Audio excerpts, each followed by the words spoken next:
গিফারি বললেন, ঠিক আছে তোমরা যাও, আমার ফাঁসি দেওয়ার জন্য তোমরা নিয়ে চলো আমাকে, কোন জায়গায় আমার কিসাস নিবা, কোন জায়গায় আমাকে হত্যা করবা, নিয়ে চলো। যখন নিয়ে দাঁড় করায় দিলেন, সকল মানুষ কাঁদতেছে, আমিরুল মুমিনিনও কাঁদতেছে, কি করা যায়, কি করা যায়, এখন তো ফাঁসি দিতে হবে, শরীয়ত মোতাবেক কাজ এখন করতে হবে, তার ফাঁসি হয়ে যাবে। এইবার তিনি বললেন, ফাঁসির জন্য যখন দাঁড়ায় গেলেন, দূর থেকে একটু দেখা যাচ্ছে একটা ঘোড়ার মতো, একজন লোক ডাক দিয়া বললেন, ও আমিরুল মুমিনিন, দাঁড়াও দাঁড়াও, জল্লাদকে বাধা দাও, বাধা দাও, আপনি আর জল্লাদকে সামনে বাড়তে দিয়েন না, আবু যর গিফারির কাছে যেতে দিয়েন না। দূর থেকে দেখা যায় কে যেন ঘোড়া দৌড়ে আসতেছে, একটু অপেক্ষা করেন, 1 মিনিট সময় দেন। যখন দেরি করল, তাকায় দেখে যুবক দৌড়াইতে দৌড়াইতে আসতেছে। যুবকটা আসার পর আবু যর গিফারির পায়ের ভিতরে পড়ে গেছে। বললেন, আবু যর গিফারি, ও আল্লাহর রাসূলের সাহাবী, দয়া করে ক্ষমা করে দাও, আমার জনম দুঃখিনী মা, আমার মার কাছ থেকে আমি বিদায় যখন আনতে গেলাম, আমার মা কান্না শুরু করলেন, আমার মা বিদায় দিতে কষ্ট হয়ে গেছে, আমার ঘরের আমি একটাই সন্তান, আমার আর কোনো ভাই নাই, আমার আর কেউই নাই, এই জন্য আমার মা কান্না শুরু করলেন, এ ভাই দয়া করে ক্ষমা করে দাও আমার একটু দেরির জন্য। এইবার আবু যর গিফারির এই যুবকের সততা দেখিয়া আমিরুল মুমিনিন আবু যর গিফারি, মদিনার সাহাবায়ে কেরাম, তাবিঈন সকলে হতভম্ব হয়ে যায় এই আল্লাহর বান্দার সততা দেখে, তাকওয়া পরেজগারিতা দেখে। এই কোন ধরনের তাকওয়া, কোন ধরনের পরেজগারি যে একটা ফাঁসির আসামি নিজভাবে আবার তার ফাঁসির মঞ্চে এসে পড়লেন নিজ ইচ্ছায়।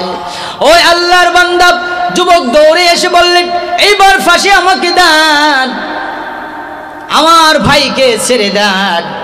ছেড়ে তো ঠিকই দিল, এইবার তার ফাঁসির জন্য যখন তাকে নিয়ে গেল তার কিসাসের জন্য, তার কিসাস দায়ের করার জন্য, ওই যে 2 যুবক আসলেন, যার জন্য যার পিতাকে হত্যা করলেন, ওই 2 যুবক দৌড় থেকে দৌড় দিয়ে এসে বললেন, আমিরুল মুমিনিন, ও বিচারক আমিরুল মুমিনিন, আপনার কাছে আমরা সত্য বিচার পেয়েছি, আপনি সত্য বিচার করেন, এটাই ঠিক, এটা আমরা বুঝেছি, জেনেছি, কোরআন হাদিস অনুযায়ী আপনার বিচার আমরা পেয়েছি, কিন্তু একটা কথা শুনেন, এই যুবকের কাছে জল্লাদ পাঠাইও না, দাঁড় করায় দাও, দাঁড় করায় দাও, দাঁড় করায় দাও, এই যুবকের দ্বারে তুমি জল্লাদ পাঠাইও না, এইবার যুবকের দ্বারে জল্লাদ পাঠাইও না, যুবককে হত্যা করো না, আমাদের কিসাসের পরিবর্তে আমরা এই যুবককে ক্ষমা করে দিলাম। বলেন সুবহানাল্লাহ। আল্লাহ পাক রব্বুল আলামিন বলেন, এ বান্দা, যারা তাকওয়া অবলম্বন করবা, যারা আল্লাহকে ভয় করবা, দুনিয়ার ভিতরে তোমার জন্য সুসংবাদ, আর আখিরাতেও তোমার জন্য সুসংবাদ। আলা ইন্না আউলিয়া আল্লাহ লা খাউফুন আলাইহিম ওয়ালা হুম ইয়াহজানুন আল্লাযীনা আমানু ওয়া কানু ইয়াত্তাকুন লাহুমুল বুশরা ফিল হায়াতিদ দুনিয়া ওয়া ফিল আখিরাহ। ও দুনিয়ার মুসলমান, আল্লাহর গোলাম, এই যুবক দুনিয়ার ভিতরে পার পেয়ে গেলেন শুধু তার তাকওয়া পরেজগারিতার জন্য। দুনিয়াতে তো ফাঁসি হলো না, এই ফাঁসির বিচার আল্লাহ তাআলা দুনিয়া থেকেই তাকে মাফ করে দিলেন। বলেন সুবহানাল্লাহ। লা খাউফুন আলাইহিম ওয়ালা হুম ইয়াহজানুন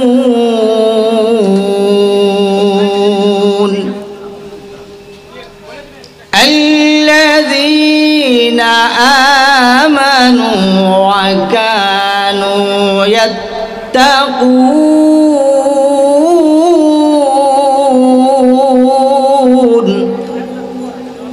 লাহুমুল বুশরা ফিল হায়াতিদ দুনিয়া ওয়া ফিল আখিরাহ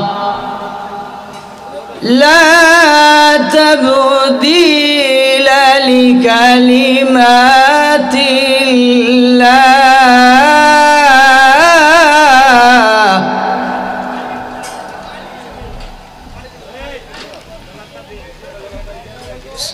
সাদাকাল্লাহুল আযীম। وقال رسول الله صلى الله عليه وسلم إن الله ينظر إلى أجسامكم ولا إلى صوركم ولكن ينظر إلى قلوبكم وأعمالكم أو كما قال عليه الصلاة والسلام إن الله وملائكته يصلون على النبي يا أيها الذين آمنوا صلوا عليه وسلموا تسليما সকল দুরূদ ইব্রাহিম পড়ি আল্লাহুম্মা সাল্লি আলা মুহাম্মাদিন ওয়া আলা আলি মুহাম্মাদ কামা সাল্লাইতা আলা ইব্রাহিম ওয়া আলা আলি ইব্রাহিম ইন্নাকা হামিদুম মাজিদ আল্লাহুম্মা বারিক আলা মুহাম্মাদিন ওয়া আলা আলি মুহাম্মাদ কামা বারাকতা আলা ইব্রাহিম وعلى آل إبراهيم إنك حميد مجيد الحمد لله আল আমিন বাজার উত্তর সংলগ্ন যুব সমাজ এর উদ্যোগে ওয়াজ ও মাহফিলের বিশেষ আয়োজন করা হয়েছে। উক্ত মাহফিলের প্রথম ধাপে প্রধান বক্তা হাফেজ মাওলানা মুফতি আমির হামজা কুষ্টিয়া দামাত বরকাতুম। দ্বিতীয়বার বয়ান করবেন হযরত মাওলানা হিফজুর রহমান নাইম সাহেব দামাত বরকাতুম। আরও বয়ান পেশ করবেন মাওলানা হুসাইন আহমদ মাহফুজ চুয়াডাঙ্গা দামাত বরকাতুম। ধারাবাহিকতার সাথে কোরআন থেকে আলোচনা এখানে হবে। আবার আসরের পর থেকে আবার দ্বিতীয় ধাপে আলোচনা হবে। তো আমরা ইনশাআল্লাহ এই এলাকাকে সুন্দর করার জন্য, গুণামুক্ত করার জন্য আল্লাহ তাআলার কোরআনের হাদিস প্রতিটা কোরআন এবং রাসূলের হাদিস প্রতিটা ঘরে ঘরে যেভাবে পৌঁছে দেওয়া যায় সেই চেষ্টায় বিশেষ করে এই মাহফিলের ইন্তজাম করা হয়। তাই আমরা মাহফিলে আসার জন্য, প্যান্ডেলে বসার জন্য আমরা দ্রুত এখানে চলে আসি। জোহরের নামাজ এখানে ইনশাআল্লাহ জামাত হবে। জামাতে নামাজ আদায় করার পর এখানে ইনশাআল্লাহ আলোচনা শুরু হয়ে যাবে। আল্লাহ পাক রব্বুল আলামিন আমাদেরকে এই মাহফিল থেকে কিছু নিয়ে বাসায় যাওয়ার তৌফিক দান করে, বলেন আমিন। আল্লাহ তাআলা এই মাহফিলের জরিয়া করে আমাদের সকলকে হেদায়েত নসিব করেন, বলেন আমিন। আল্লাহ পাক রব্বুল আলামিনের দরবারে লাখো কোটি শুকরিয়া আদায় করছি যে আল্লাহ পাক রব্বুল আলামিন আমাদেরকে মুসলমানের ঘরে জন্মদান করেছেন, ঈমান দান করেছেন। আল্লাহকে চেনার রাস্তা প্রথমে আল্লাহ আমাদেরকে দেখিয়েছে। তাই সকলে কালিমাতুশ শুকর আদায় করে আলহামদুলিল্লাহ। আজকে এই মাহফিল পেয়ে আমরা খুশি না বেজার? খুশি না বেজার? খুশি।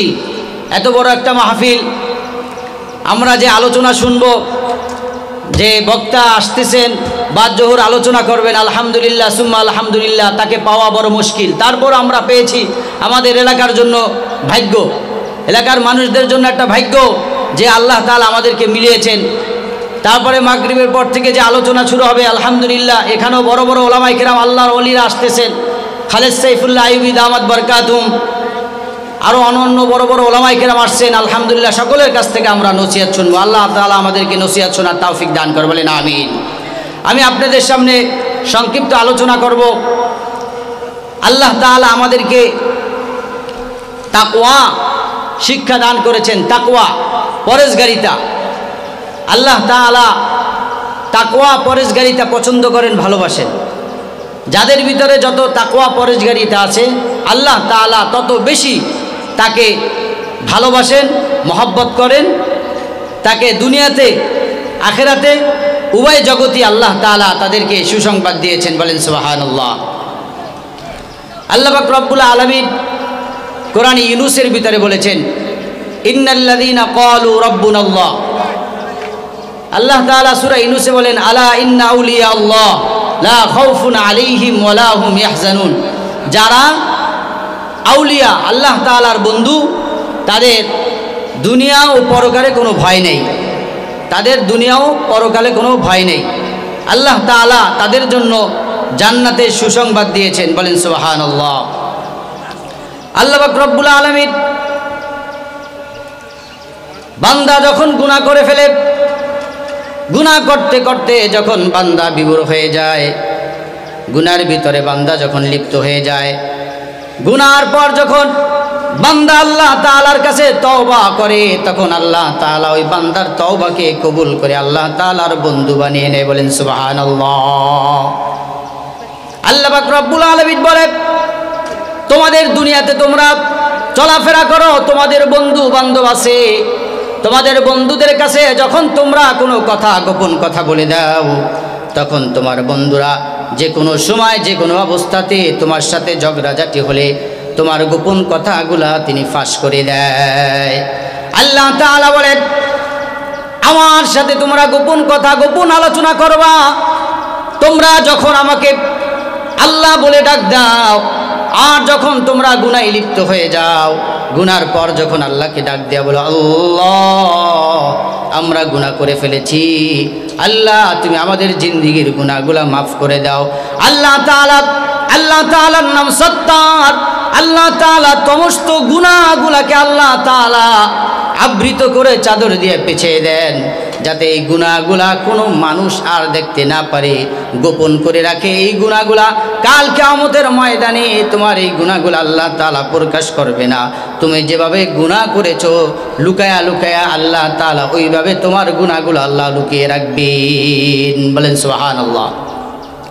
আল্লাহ পাক রব্বুল আলামিন বলেন, তোমরা যখন গুনাহ করতে করতে পাহাড় পরিমাণ গুনাহ করে ফেলো, গুনাহ করতে করতে পাহাড় পরিমাণ গুনাহ করার পর তোমরা যে কোনো জায়গায় তোমরা হয়রান হয়ে যাও, চিন্তিত হয়ে যাও, চিন্তা করতে করতে তোমরা পেরেশান হয়ে যাও, কি করা যায়, কি করা যায়। আল্লাহ তাআলা বলেন, তোমাদের জন্য রাস্তা আমি খুলে রেখে দিয়েছি। তোমরা আমার কাছে তওবা করবা, তোমরা তওবা করার পর তোমরা আমার বন্ধু হয়ে যাবা, তোমরা গুনাহমুক্ত হয়ে যাবা। আর যখন তোমরা গুনাহমুক্ত হয়ে যাবা, তখন আমি তোমাদেরকে জান্নাতের ঘোষণাও দিয়ে দিব। বলেন সুবহানাল্লাহ। আল্লাহ পাক রব্বুল আলামিন বলেন, যারা তাকওয়া অবলম্বন করে, গুনাহ করার পর আল্লাহ তাআলার কাছে ক্ষমা চায়, মানুষের সামনে তারা তো গুনাহ করেই না, যখন কোনো গুনাহ করে ফেলে সত্য কথা প্রকাশ করে দেয়। তারা গুনাহ যেখানেই করুক না কেন, যতই অপরাধ করুক না কেন, তাদের ভিতরে যখন আল্লাহর ভয় এসে পড়ে, গুনার জন্য পাগল হয়ে দৌড়ায়, তারা আল্লাহ তাআলার কাছে ক্ষমা চায়। তারা মানুষের কাছে সাহায্য চায় না, আল্লাহ তাআলার কাছে সাহায্য চায়। আল্লাহ তাআলা বলে, বান্দা যখন তুমি আমাকে সাহায্য চাও আমার কাছে, তুমি যেখানে থাকো, যে অবস্থাতেই থাকো, রাত্র নাই দিন নাই, তুমি যেখানে অবস্থা করছো, নদীর মাঝখানে, সমুদ্রের মাঝখানে যদি তুমি বন্যায় পড়ে যাও, ওখান থেকে যদি রাত্রে গভীর আমাকেও ডাক দাও, আমি আল্লাহ তোমার ডাকে সাড়া দিয়া আমি ওখান থেকে, তুফান থেকে তোমাকে বাঁচিয়ে আল্লাহ তাআলা কিনারে এনে দেব। বলেন সুবহানাল্লাহ। কিন্তু দুনিয়ার মুসলমান, আল্লাহর গোলাম, আমরা একের পর এক গুনাহ করতে করতে করতে করতে গুনার ভিতরে এমনভাবে হাবুডুবু খাচ্ছি যে গুনাহ করতেছি, এই গুনাহ যে এইটা গুনাহ কি আমরা গুনাহ মনে করতে পারতেছি না। বলেন নাউজুবিল্লাহ। আর যখন বান্দা গুনাহ করতে করতে করতে করতে এই পরিমাণ হয়ে যায়, আল্লাহ পাক রব্বুল আলামিন যখন লানত দিয়ে দেয়, ওই বান্দা আর ঈমান নিয়ে কবরে যেতে পারে না। যখন বান্দা গুনাহ করতে করতে বারবার গুনাহ করে, বারবার গুনাহ করে হটকারিতা করে, আল্লাহ তাআলা তখন ওই বান্দার দিলের মধ্যে মোহর মেরে দেয়। ওই বান্দা আর সত্য কোরআন হাদিসের দিন ওগুলা তার বুঝে আসে না, তার মাথায়ও ধরে না। কারণ একটাই, তিনি কোনোদিন তওবা করে না, নামাজ পড়ে না, ইবাদত বন্দি করে না, সব হালতে গুনাহ করতে থাকে। আল্লাহ পাক রব্বুল আলামিন বলেন, খাতামাল্লাহু আলা কুলুবিহিম ওয়া আলা সামিইহিম ওয়া আলা আবসারিহিম গিশাওয়া ওয়া লাহুম আযাবুন আযীম। আমি আল্লাহ তাআলা তাদের চোখে, তাদের তাদের অন্তরে আল্লাহ তাআলা তাদের কানের ভিতরে সব কিছু আল্লাহ তাআলা দিন থেকে তাদের এই জিনিসগুলা আল্লাহ তাআলা বন্ধ করে দেন। বিদায় তারা দিনের কথা শুনে না, দিনের কোনো আলোচনা তাদের কাছে ভালো লাগে না, দিনের আলোচনা তাদের অন্তরেও ভালো লাগে না। আল্লাহ তাআলা তাদেরকে মোহর মেরে দেয়। এই জন্য আল্লাহ পাক রব্বুল আলামিনের কাছে তওবা করতে হয়। আল্লাহ ও দুনিয়ার মুসলমান, আল্লাহর বান্দা, যখন আমরা তওবায় লিপ্ত হয়ে যাই, তওবা করতে থাকি, আল্লাহ তাআলা খুশি হয়ে যান। আল্লাহ তাআলা এমন পরিমাণ খুশি হয়, বান্দা যখন তওবা করে আল্লাহ তাআলা বান্দার উপরে খুশি হয়ে যায় যে বান্দা গুনার পরে আবার আল্লাহ তাআলার কাছে তওবা করেছে। বান্দা গুনাহ করতে করতে যখন অনেক গুনাহ করে ফেলে, পাহাড় সমান গুনাহ করে ফেলে, তারপরও যদি বান্দা খালেস নিয়তে তওবা করে, আল্লাহ পাক রব্বুল আলামিন বলে তোমরা যখন খালেস নিয়তে তওবা করো, আমি আল্লাহ তাআলা তোমাদের তওবা কবুল করে নিয়ে আল্লাহ তাআলা তোমাদের জিন্দেগীর গুনাহগুলা মাফ করে দিবেন এবং কি গুনাহগুলা আল্লাহ তাআলা নেকে পরিণত করে দিবেন। আল্লাহ পাক রব্বুল আলামিন বলেন, যারা আমার বন্ধু হয়ে যাও, যারা আমার বন্ধু হয়ে যাও, রাত নাই দিন নাই সব সময় আমাকে ডাকতে থাকো, সব সময় আমাকে ডাকতে থাকো, ইবাদত বন্দেগী করতে থাকো, আমি আল্লাহ তাদের জন্য সুসংবাদ দিয়ে দিলাম। আলা ইন্না আউলিয়া আল্লাহ লা খাউফুন আলাইহিম ওয়ালা হুম ইয়াহজানুন আল্লাযীনা আমানু ওয়া কানু ইয়াত্তাকুন, যারা ঈমান এনেছে এবং মুত্তাকিন হয়েছে আল্লাহ তাআলা তাদের জন্য ঘোষণা দেয়, লাহুমুল বুশরা ফিল হায়াতিদ দুনিয়া ওয়া ফিল আখিরাহ, তাদের জন্য দুনিয়াও ঘোষণা সুসংবাদ এবং জান্নাতে কিয়ামতের ময়দানেও তাদের জন্য সুসংবাদ দেওয়া হলো। বলেন সুবহানাল্লাহ। এই দুনিয়ার মুসলমান, আল্লাহর গোলাম, যারা মুত্তাকি তারা যখন গুনাহ করেই ফেলে, তখন তারা ওই গুনার জন্য তারা পাগলের মতন হয়ে যায়। কিভাবে তারা গুনাহ থেকে মাপ পাবে, কিভাবে আল্লাহ তাআলার কাছে তওবা করবে? বলেন সুবহানাল্লাহ। গুনাহগুলা লুকায় না, আল্লাহ তাআলার কাছে তারা কান্নাকাটি শুরু করে দেয়, মিথ্যা কথা কোনোদিন বলে না, সত্য কথা বলে। তারা যখন কোনোদিন কোনো গুনায় লিপ্ত হয়ে যায়, শয়তানের দোকায় করে ফেলে, তখন সাথে সাথে আল্লাহ তাআলার কাছে তওবা করে। বলেন সুবহানাল্লাহ।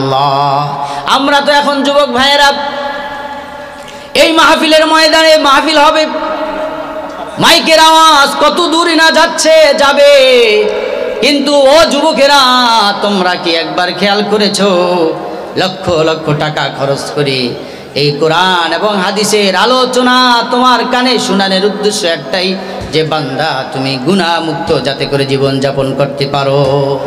কিন্তু দুনিয়ার মুসলমান, আল্লাহর গোলাম, এই যুবক ভাইয়েরা গুনাহ তো দূরের কথা, গুনাহ ছাড়ার কথা তো দূরের কথা, মাহফিলের ময়দানে অনেকে আসবে না, গুনায় লিপ্ত থাকবে। এই অবস্থায় কাল কিয়ামতের ময়দানে তোমার বিরুদ্ধে তুমি যে জায়গায় দাঁড়ায় গুনাহ করেছো, তুমি যে অঙ্গ প্রত্যঙ্গ দ্বারা গুনাহ করেছো, সমস্ত অঙ্গ প্রত্যঙ্গ এবং ওই জায়গা তোমার বিরুদ্ধে কাল কিয়ামতের ময়দানে তোমার বিরুদ্ধে সাক্ষী হয়ে দাঁড়াবে।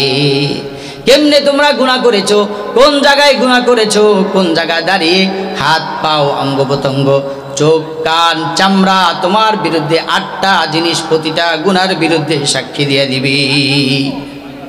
তাই এই গুনাহ থেকে বাঁচা, এই গুনাহ থেকে বেঁচে থাকতে হবে।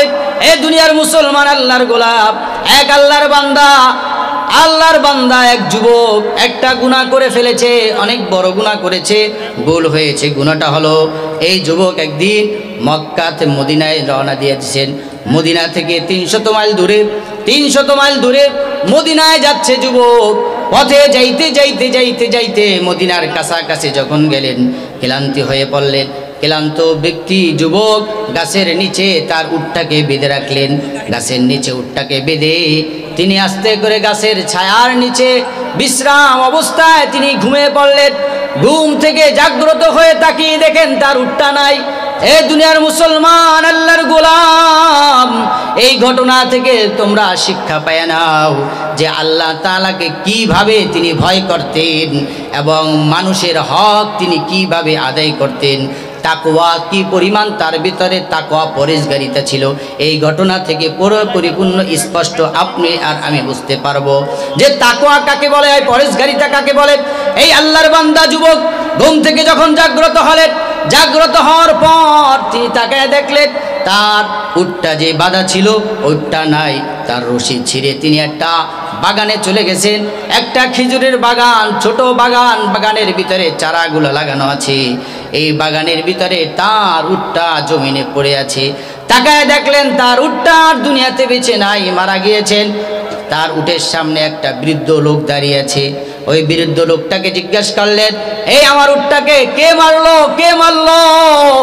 ওই বৃদ্ধ বাবা ডাক দিয়ে বললেন, যুবক, আমি তোমার এই উটটাকে মারার জন্য আমি আঘাত করি নাই, আমি একটা তাকে পাথর মেরেছি। কিন্তু এই যুবক শোনো, আমি তোমার এই উটটাকে বেড়ে ফেলার জন্য এই পাথরটা মারি নেই, কিন্তু পাথরটা তার মাথায় লেগে তার মাথা ফেটে রক্ত বের হতে হতে এই তোমার উটটা মারা গেছে। যুবক এখন চিন্তা, কি করে তিনি মদিনা নববীতে যাবে, কি করে তিনি ওমর রাদিয়াল্লাহু তাআলা আনহুর কাছে তিনি যাবে। তাই তিনি চিন্তায় পড়লেন, রাগ উঠে গেল। যুবক দৌড়ে গিয়ে তাই ওই বৃদ্ধ বাবাকে একটা জোরে একটা আঘাত করলেন। ওই বৃদ্ধ জমিনে লুটিয়ে পড়লেন। পাথরের আঘাতে তার মাথা ফেটে রক্ত আবার বের হতে হতে হতে ওই বৃদ্ধটাও মারা গেলেন। যেভাবে ওই উটটা মারা গেলেন ওইভাবে ওই বৃদ্ধ মারা গেলেন। যুবক এবার চিন্তা করলেন, কি করা যায়? উট নাই, আমি কিভাবে মদিনায় যাই, এখান থেকে কিভাবে পলায়ন করি? আবার চিন্তা করেন, না পলায়ন করব না, এখানে কোনো মানুষ নাই, কেউ দেখতে পায় না, কিন্তু আমার আল্লাহ তো দেখতে পায়। ও দুনিয়ার মুসলমান আল্লাহর গোলাম, একটা মানুষকে হত্যা করার পর কোনোদিন একটা মানুষ তিনি কোনোদিন ওখানে দাঁড়িয়ে থাকতে পারে না। তার জন্য ধরার জন্য একের পর এক লোক আসবে, তিনি জানে, কিন্তু তারপরও তার ভিতরে আল্লাহর ভয়, তাকওয়া, তিনি ওইখানে দাঁড়িয়ে আছেন, না আমি যাব না, আমি যাব না। তার ভিতরে শয়তানে দাগা দেওয়া শুরু করলো। শয়তান বলতেছে, এ যুবক, এখান থেকে ভেগে যাও।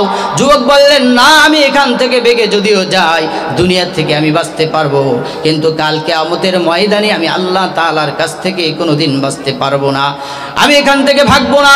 যুবক ওখানে অটল হয়ে দাঁড়িয়ে আছেন। দাঁড়িয়ে থাকতে থাকতে সন্ধ্যা ঘনিয়ে আসছে। দুই যুবক ওই বাগানে এসে হাজির হয়ে গেছে। দুই যুবক এসে বললেন, এ ভাই, এখানে একটা উট পড়ে আছে, আমার বাবাও পড়ে আছে, কে আমার বাবাকে মারলো, উটটাকে মারলো? যুবকটা তিনি সত্য কথা বলে দিলেন, তোমার বাবাকে আমি এইভাবে মেরেছি, তোমার বাবাও আমার উটটাকে এইভাবে মেরেছে। ওই যুবক দুইটা বললেন, এই আমার বাবাকে তুমি মেরেছো, তুমি চলো আমরা যাই, তোমার বিচার করা হবে, তোমার বিচার দেব আমরা আমিরুল মুমিনিন হযরত ওমর রাদিয়াল্লাহু তাআলা আনহুর দরবারে চলো মদিনায়। ওই যুবক বললেন, ঠিক আছে চলো আমিরুল মুমিনিনের দরবারে। ওই যুবককে নিয়ে যখন কাঠগড়ায় দাঁড় করিয়ে দিলেন, যুবক ডাক দেয়া বলল, আমিরুল মুমিনিন, আমি এখানে এসেছি শুধুমাত্র কেবলমাত্র আপনার জন্য, আপনার সাক্ষাতে আপনাকে এক নজরে দেখার জন্য, কিন্তু পথে দুর্ঘটনা ঘটে গেল। আমি এই বৃদ্ধকে মারতে চাই নাই, কিন্তু মরে গেছে, আমার কিছু করার নাই, আমি মেরেছি, এর ভিতরে কোনো সন্দেহ নাই, আমি মেরেছি, আর কোনো সাক্ষ্য দরকার নাই, আমি নিজেই সাক্ষী, আমি নিজেই সত্য বলে দিলাম। এবার আপনার বিচার আপনি করে নেন, কি বিচার আপনি করবেন? এবার বিচার হলো কতলের বদলে কতল, হত্যার বদলে হত্যা। যুবকের বিচার হবে, যুবকের বিচার হবে, কি বিচার হবে? যুবককে হত্যা করা হবে। এইবার যুবকের হত্যা করার জন্য রায় দিয়ে দিল, অমুক দিন অমুক তারিখ এই কয়টার সময় যুবককে ফাঁসির কাস্টে ঝুলানো হবে, তাকে হত্যা করা হবে। বিচারের রায় হয়ে গেল। এইবার যুবকের জিজ্ঞাসা করে, যুবক তোমার মনের কোনো চাওয়া পাওয়া কিছু আছে কিনা? যুবক বললেন, আমার মনে কোনো চাওয়া পাওয়া নাই, আমার মনে কোনো চাওয়া পাওয়া নাই। কিছুক্ষণ পর যুবক ডাক দেয়া বলল, আমিরুল মুমিনিন, আপনার কাছে আমি একটু চাওয়া চাই, একটু পাওয়া চাই। কি চাও আর কি চাও, কি পেতে চাও? তাই আমিরুল মুমিনিন, আপনি আমাকে একটু সময় দিবেন, আমি বাড়িতে যাব। আমার বাজারে এক ইহুদি, ওই ইহুদির বাজার থেকে আমি কিছু খরিদ করতাম, আমি অন্য জায়গায় নিয়ে বিক্রি করতাম। এই আমি যেগুলো আনতাম ওই ইহুদির দোকানে আমার কাছে কিছু টাকা পাওনা আছে, আমার কাছে কিছু টাকা সে পাবে, আমি দিয়ে আসবো। আমিরুল মুমিনিন, আমি যদি তার টাকাগুলা না দেই, তিনি বকা দেবে যে মুসলমানের বাচ্চারা আমাদের দোকান থেকে মিথ্যা বলে নিয়েছে, চুরি করে ভেঙে গেছে। এই মুসলমানদের উপরে একটা তিনি তোহমত তুলবে, এই জন্য আমি তার টাকাটা দিয়ে আসবো। আর এখন আমি সত্য বলে আমি বিচারের কাস্টে ঝুলে গেলাম, কিন্তু কাল কিয়ামতের ময়দানে ইহুদির এই কিছু টাকার জন্য আমি আটকা পড়ে যাব। আমিরুল মুমিনিন বললেন, না না, তোমাকে সময় দেওয়া হবে না, তোমাকে কিভাবে আমি তোমাকে ছেড়ে দিব? তোমার এখানে যদি কোনো একজন তোমার কোনো আত্মীয় স্বজন থাকে, তোমার স্থানে তুমি তাকে যদি রেখে যেতে পারো তোমার জিম্মায়, তাহলে তোমাকে আমরা ছেড়ে দিতে পারি। এবার ওখানে তো কারো জিম্মা তার নিবে না, কারণ ওই যুবককে মদিনায় কেউ চিনে না, তার কোনো আত্মীয় স্বজন কেউই নাই। এইবার যুবককে আর ছুটি দেওয়া হয় না। যুবক কান্না শুরু করলেন, কি করা যায়, কি করা যায়? আমি এখানে বিচার শুরু হয়ে গেল, আমার তো হত্যা হয়ে যাবে। আর আমার ওই ইহুদি কাল কিয়ামতের ময়দানে যে আমার জন্য কাঠগড়ায় দাঁড়িয়ে যাবে, আমার বিরুদ্ধে দাঁড়িয়ে যাবে, আর ওই ইহুদির জন্য আমার জাহান্নামে যেতে হবে। কারণ ইহুদির আমার কাছে কিছু টাকা পয়সা পাবে, মুসলমানের একটা বদনাম হবে। আমিরুল মুমিনিন, দয়া করে আপনি আমাকে একটু ছুটি দিয়ে দেন। আমিরুল মুমিনিন বললে, তোমার স্থানে যদি তোমার জিম্মায় কাউকে দিয়ে যেতে পারো তাহলে তোমারে ছুটি দিতে পারি। আর একটা ফাঁসির আসামিকে কোনোদিন কেউ এইরকম ছাড়তে পারে না, কারণ ভয় আছে কিভাবে ছেড়ে দিবে, সে তো ওখান থেকে পলায়ন করবে আর আসবে না। কিন্তু আল্লাহর বান্দা যুবক, তার ভিতরে এই পরিমাণ আল্লাহর ভয়, এই পরিমাণ তাকওয়া পরেজগারিতা, তিনি সামান্য টাকার জন্য তিনি আবার ছুটি চায়, আবার তিনি সত্য বলে নিজেই কাঠ গড়ায় দাঁড়িয়ে যায়। এখন ওখানে মদিনায় নববীর ভিতরে বড় সাহাবী আল্লাহর রসুলের বড় সাহাবী, তিনি ওই সাহাবী মদিনা নববীর ভিতরে তিনি ডাক দিয়া বললেন, আমিরুল মুমিনিন, আপনার এই আসামির সাক্ষী আমি, এই আসামির জিম্মাদার আমি হয়ে গেলাম, আপনি আমাকে তার জিম্মা নিতে দেন, আপনি তাকে ছেড়ে দেন। যদি এই যুবক টাইম মতন না আসে, তার স্থানে আপনি আমাকে ফাঁসি দিয়ে দিবেন। বলেন না সুবহানাল্লাহ। এ দুনিয়ার মুসলমান, আল্লাহর গোলাপ, এই যুবকের ভিতরে আল্লাহর ভয়, তাকওয়া পরেজগারিতা কি পরিমাণ আছে, যে কারণে সাহাবী, আল্লাহর রসুলের সাহাবী তার জিম্মা নিয়ে নিলেন। তার জিম্মা নেওয়ার পর ওই যুবককে ছেড়ে দিলেন। ওই যুবক তার বাড়িতে চলে গেলেন। বাড়িতে গিয়া ইহুদির দোকানে যে টাকা পাবে ওই টাকাটা দিয়া তিনি তার মার কাছে চলে গেলেন। মার কাছে গিয়ে বললেন, মা, বিদায় দিয়ে দাও, বিদায় দিয়ে দাও, ঘরের সন্তান, একটা সন্তান। মা ডাক দিয়া বললেন, কি বাবা তুমি কাঁদতেছো কেন, কি বিদায় চাও, কি বিদায় চাও? মাকে ডাক দেওয়া বললেন, মা বিদায় চাই, বিদায় দাও, তোমাকে আর কোনোদিন মা বলে ডাক দিতে পারবো না, তোমাকেও দেখতে পারবো না।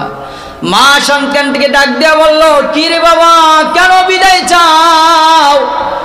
মাকে ডাক দেওয়া বললেন, মা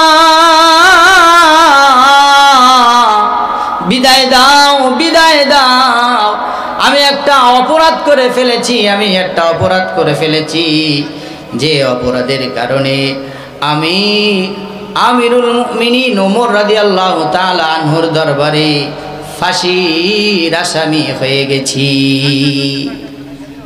মা বললেন, কি বাবার কি করেছো?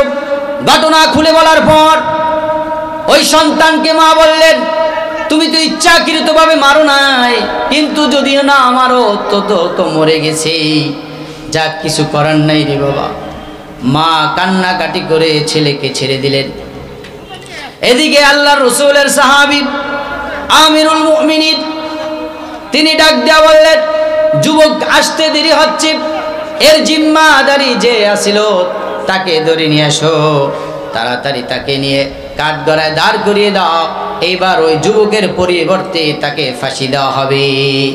এই দুনিয়ার মুসলমান, আল্লাহর গোলাপ, কি পরিমাণ আল্লাহর ভয় তাকওয়া থাকলে তিনরা সত্য কথা এভাবে বলেন এবং নিজের গর্দানকে নিজেই পেতে দেন। শুধু আল্লাহর ভয়, তাকওয়া, পরেজগারিতা, এই পরিমাণ ভয়। আল্লাহ তাআলা বললেন, যারা আল্লাহকে ভয় করে, তাকওয়া অবলম্বন করে, পরেজগারিতা করে, তারা দুনিয়াতেও শান্তি আখিরাতেও শান্তি, তাদের জন্য দুনিয়াতেও সুসংবাদ আখিরাতেও সুসংবাদ। এই ফাঁসির কাষ্ঠের যুবক মদিনায় যাইতে যাইতে দেরি হয়ে গেল। দেরি হতে হতে এদিক থেকে আমিরুল মুমিনিন ডাক দিয়া বললেন, তাড়াতাড়ি তার স্থানে তার জিম্মাদার যে ছিল তাকে নিয়ে আসো, তাকে দাঁড় করিয়ে দাও, এই যুবকের স্থানে তাকে হত্যা করা হবে। এই সাহাবী আবু যর গিফারি, এত বড় এক সাহাবী আবু যর গিফারি, এই যুবকের জিম্মাদারি হয়ে যায় আবু যর গিফারি। মদিনার সকল মানুষগুলা কান্না শুরু করলেন। একটা যুবকের জন্য আবু যর গিফারি দুনিয়ার থেকে বিদায় নেবেন, এটা কেউ সহ্য করতে পারলেন না। আমিরুল মুমিনিন ওমর রাদিয়াল্লাহু তাআলা আনহু তিনিও কান্না শুরু করলেন। কি করা যায়, কি করা যায়? আবু যর গিফারির বাড়িতে পাঠাইলেন। যাওয়ার পর জল্লাদ আবু যর গিফারিকে ডাক দেয়া বলেন, আবু যর গিফারি তাড়াতাড়ি আসেন, আপনি যে জিম্মাদারি নিছেন ওই যুবক আসে নাই, ফাঁসির সময় হয়ে যায়, হত্যার সময় হয়ে গেছে, এইবার আপনার কিসাস দিতে হবে, এইবার আপনার হাতে হ্যান্ডকাপ লাগানো হবে। আবু যর গিফারি বললেন, না না, আমার হাতে হ্যান্ডকাপ লাগাইতে হবে না, আমি তোমাদের স্থানে এমনি হাঁটতে হাঁটতে আসছি, তোমরা যাও যাও, আমার যুবক আসবে। আমার দৃঢ় বিশ্বাস যে যুবক হত্যা করার পর ওইখানে কোনো মানুষ ছিল না, ওইখান থেকেও তিনি পলায়ন করেন নাই, ওই যুবক আসবে, আমার বিশ্বাস ও আল্লাহর খাঁটি বান্দা, ও আল্লাহর ওলি, ও আসবে আসবে, তোমরা যাও, আমি আসতেছি। আবু যর গিফারি কাঠগড়ায় গিয়া দাঁড়ায় গেলেন। মদিনার নববীর ভিতরে সবাই কান্নার রোল জ্বলে গেল, সকলে কাঁদতেছে, আমিরুল মুমিনিন নিজেই কাঁদতেছে, হায় হায় এ কি করলাম, আমি কারে ফাঁসি দিয়ে দেই। এই তো আমিরুল মুমিনিন তিনিও কাঁদতেছে, তিনিও কাঁদতেছে। আমিরুল মুমিনিন এইবার ডাক দিয়া বলেন, আচ্ছা ঠিক আছে, এইবার তুমি কাঠগড়ায় দাঁড় করা দিলে। এই আল্লাহর রসুলের সাহাবী আবু যর গিফারি রাদিয়াল্লাহু তাআলা তিনি ডাক দিয়া বললেন যে ওমর রাদিয়াল্লাহু তাআলা আনহুকে সাবধান, তুমি হত্যা করো না, তার কিসাস নিও না, তার জিম্মা আমি হয়ে গেলাম। যখন তার জিম্মা হয়ে গেল তখন তাকে ছুটি দেওয়া হলো, তার আসতে দেরি হয়ে গেল। এই দেরির কারণে আবু যর গিফারিকে ফাঁসির কাষ্ঠে কিসাসের স্থানে নিয়ে যাওয়া হলো। আবু যর গিফারি যখন তাকে ফাঁসি দেওয়ার জন্য, তার কিসাস নেওয়ার জন্য তাকে নেওয়া হলো, মদিনার অলিতে গুলিতে মানুষগুলা কান্না শুরু করে দিল। স্বয়ং আমিরুল মুমিনিন নিজেও কান্না শুরু করে দিল। কি করা যায়, কি করা যায়? এখন তার স্থানে এক যুবকের স্থানে, যুবককে আমরা কেউ চিনি না, কেউ চিনি না, এই যুবকের স্থানে তিনি জিম্মা হয়ে গেল। জিম্মা হওয়ার কারণ আমিরুল মুমিনিনকে বললেন, আবু যর গিফারি, ও আমিরুল মুমিনিন, মুসলমান মুসলমানের ভাই, তাই আমি তার ভাই হইয়া, এখানে তার কোনো আত্মীয় স্বজন কিছু নাই, মুসলমান হিসাবে মুসলমানের ভাই, এ দুনিয়ার মুসলমান আল্লাহর গোলাম, আমরা কালিমা পড়ে মুসলমান হয়ে মুসলমানের একজন ভাইয়ের এমন জিম্মাদারি, কি জিম্মাদারি নিলেন? আমরা সামান্য একটু জিম্মা নিতে পারি না, আর একটা ফাঁসির আসামি হয়ে গেলেন।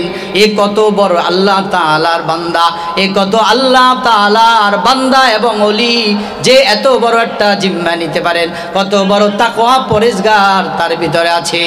আবু যর গিফারি বললেন, ঠিক আছে, তোমরা যাও, আমার ফাঁসি দেওয়ার জন্য তোমরা নিয়ে চলো আমাকে, কোন জায়গায় আমার কিসাস নিবা, কোন জায়গায় আমাকে হত্যা করবা, নিয়ে চলো। যখন নিয়ে দাঁড় করায় দিলেন, সকল মানুষ কাঁদতেছে, আমিরুল মুমিনিনও কাঁদতেছে, কি করা যায়, কি করা যায়? এখন তো ফাঁসি দিতে হবে, শরীয়ত মোতাবেক কাজ এখন করতে হবে, তার ফাঁসি হয়ে যাবে। এইবার তিনি বললেন, ফাঁসির জন্য যখন দাঁড়ায় গেলেন, দূর থেকে একটু দেখা যাচ্ছে একটা ঘোড়ার মতো, একজন লোক ডাক দিয়া বললেন, ও আমিরুল মুমিনিন, দাঁড়াও দাঁড়াও, জল্লাদকে বাধা দাও, বাধা দাও। আপনি আর জল্লাদকে সামনে বাড়তে দিয়েন না, আবু যর গিফারির কাছে যেতে দিয়েন না। দূর থেকে দেখা যায় কে যেন ঘোড়া দৌড়ে আসতেছে। একটু অপেক্ষা করেন, 1 মিনিট সময় দেন। যখন দেরি করলো, তাকায় দেখে যুবক দৌড়াইতে দৌড়াইতে আসতেছে। যুবকটা আসার পর আবু যর গিফারির পায়ের ভিতরে পড়ে গেছে। বললেন, আবু যর গিফারি, ও আল্লাহর রাসূলের সাহাবী, দয়া করে ক্ষমা করে দাও। আমার জনম দুঃখিনী মা, আমার মার কাছ থেকে আমি বিদায় যখন আনতে গেলাম, আমার মা কান্না শুরু করলেন। আমার মা বিদায় দিতে কষ্ট হয়ে গেছে। আমার ঘরের আমি একটাই সন্তান, আমার আর কোনো ভাই নাই, আমার আর কেউই নাই। এই জন্য আমার মা কান্না শুরু করলেন। এ ভাই, দয়া করে ক্ষমা করে দাও আমার একটু দেরির জন্য। এইবার আবু যর গিফারির এই যুবকের সততা দেখিয়া আমিরুল মুমিনিন আবু যর গিফারি, মদিনার সাহাবায়ে কেরাম, তাবিঈন সকলে হতভম্ব হয়ে যায়। এই আল্লাহর বান্দার সততা দেখে, তাকওয়া পরেজগারিতা দেখে, এই কোন ধরনের তাকওয়া, কোন ধরনের পরেজগারি যে একটা ফাঁসির আসামি নিজভাবে আবার তার ফাঁসির মঞ্চে এসে পড়লেন নিজ ইচ্ছায়। ওই আল্লাহর বান্দা যুবক দৌড়ে এসে বললেন, এইবার ফাঁসি আমাকে দেন, আমার ভাইকে ছেড়ে দেন। ছেড়ে তো ঠিকই দিল। এইবার তার ফাঁসির জন্য যখন তাকে নিয়ে গেল, তার কিসাসের জন্য, তার কিসাস দায়ের করার জন্য, ওই যে 2 যুবক আসলেন, যার জন্য যার পিতাকে হত্যা করলেন, ওই 2 যুবক দৌড় থেকে দৌড় দিয়ে এসে বললেন, আমিরুল মুমিনিন, ও বিচারক আমিরুল মুমিনিন, আপনার কাছে আমরা সত্য বিচার পেয়েছি, আপনি সত্য বিচার করেন, এটাই ঠিক, এটা আমরা বুঝেছি, জেনেছি। কোরআন হাদিস অনুযায়ী আপনার বিচার আমরা পেয়েছি। কিন্তু একটা কথা শুনেন, এই যুবকের কাছে জল্লাদ পাঠাইও না, দাঁড় করায় দাও, দাঁড় করায় দাও, দাঁড় করায় দাও। এই যুবকের দ্বারে তুমি জল্লাদ পাঠাইও না। এইবার যুবকের দ্বারে জল্লাদ পাঠাইও না, যুবককে হত্যা করো না। আমাদের কিসাসের পরিবর্তে আমরা এই যুবককে ক্ষমা করে দিলাম। বলেন সুবহানাল্লাহ। আল্লাহ পাক রব্বুল আলামিন বলেন, এ বান্দা, যারা তাকওয়া অবলম্বন করবা, যারা আল্লাহকে ভয় করবা, দুনিয়ার ভিতরে তোমার জন্য সুসংবাদ, আর আখিরাতেও তোমার জন্য সুসংবাদ। আলা ইন্না আউলিয়া আল্লাহ লা খাউফুন আলাইহিম ওয়ালা হুম ইয়াহজানুন আল্লাযীনা আমানু ওয়া কানু ইয়াত্তাকুন লাহুমুল বুশরা ফিল হায়াতিদ দুনিয়া ওয়া ফিল আখিরা। ও দুনিয়ার মুসলমান, আল্লাহর গোলাম, এই যুবক দুনিয়ার ভিতরে পার পেয়ে গেলেন শুধু তার তাকওয়া পরেজগারিতার জন্য। দুনিয়াতে তো ফাঁসি হলো না, এই ফাঁসির বিচার আল্লাহ তাআলা দুনিয়া থেকেই তাকে মাফ করে দিলেন। বলেন সুবহানাল্লাহ। আল্লাহ পাক রব্বুল আলামিন আমাদের সকলকে এই তাকওয়া পরেজগারিতা অর্জন করার তৌফিক দান করে। বলেন আমিন।